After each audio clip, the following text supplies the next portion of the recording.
আসসালামু আলাইকুম ওয়া রাহমাতুল্লাহ। নাহমাদুহু ওয়া নুসাল্লি আলা রাসূলিহিল কারীম, আম্মা বা'দ। সম্মানিত দর্শক, একটি গুরুত্বপূর্ণ বিষয় নিয়ে আলোচনা করব ইনশাআল্লাহ।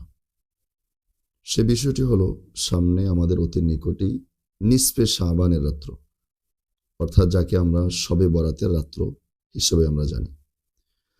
সম্মানিত দর্শক, এই রাত্রে আল্লাহ সুবহানাহু ওয়া তাআলা বিশেষভাবে সকলকে আল্লাহ তাআলা ক্ষমা করেন, তবে দুই ধরনের মানুষদেরকে আল্লাহ সুবহানাহু ওয়া তাআলা ক্ষমা করেন না, যা আমরা রাসূল আকরাম সাল্লাল্লাহু আলাইহি ওয়াসাল্লামের হাদিস থেকে আমরা জানতে পারি। রাসূল আকরাম সাল্লাল্লাহু আলাইহি ওয়াসাল্লাম বলছেন, ইন্নাল্লাহা লা ইয়াত্তালিউ ফি লাইলাতিন নিসফি মিন শাবান, যখন নিসফে শাবানের রাত্র আসে, আল্লাহ সুবহানাহু ওয়া তাআলা তার সৃষ্টিকুলের দিকে আল্লাহ তাআলা বিশেষভাবে দৃষ্টিপাত করেন। ফায়াগফিরু লিজামিই খালকিহি ইল্লা লিমুশরিকিন আও মুশাহিনিন, আল্লাহ সুবহানাহু ওয়া তাআলা সকলকেই ক্ষমা করেন, তবে দুই ধরনের মানুষ ব্যতীত।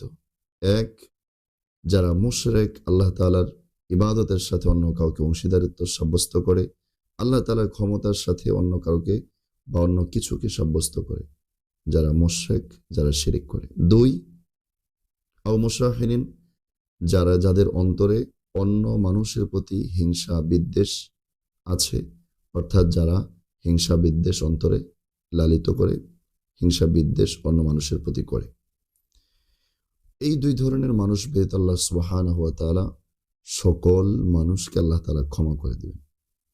অতএব আল্লাহ সুবহানাহু ওয়া তাআলার কাছে এটাই প্রার্থনা, আল্লাহ তাআলা যেন এই দুইটি গুরুতর অপরাধ থেকে আমাদেরকে হেফাজত করে আল্লাহ তাআলা ক্ষমাপ্রাপ্ত বান্দাদের অন্তর্ভুক্ত তাদেরকে করেন।